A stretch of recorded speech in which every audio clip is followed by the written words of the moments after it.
In the meantime, a local pilot from Ukraine explains why that airspace around the war-torn country is so important and why it cannot be used just yet to save lives. Our Lydia Ispara continues our coverage. When Russia began invading Ukraine, one of their first hits was the airport at Kyiv. The runway and planes were taken out. Ukrainian refugees can only leave by foot or train. Ukrainians should not be leaving Ukraine. Andriy Voyetskiy, a native of Ukraine, flies 737s out of Cleveland.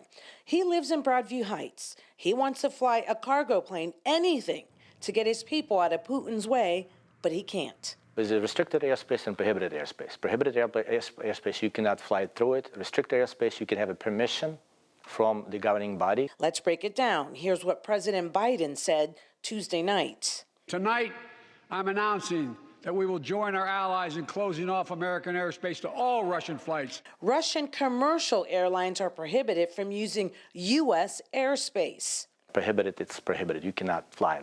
Commercial airlines cannot go through there. Ukraine is asking NATO for a no-fly zone. If that happens, it will force NATO pilots to engage with Russia.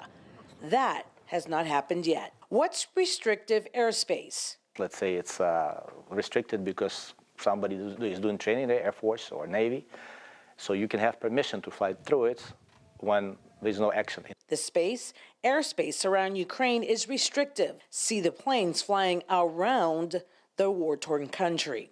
Voyetskiy has been flying in the U.S. for 19 years. He has experience, ethics, and knowledge of being in the air. Yet he feels helpless watching what's going on in Ukraine. It's like a bad dream. So I'm hoping to wake up from it one day and just say it was a really terrible dream.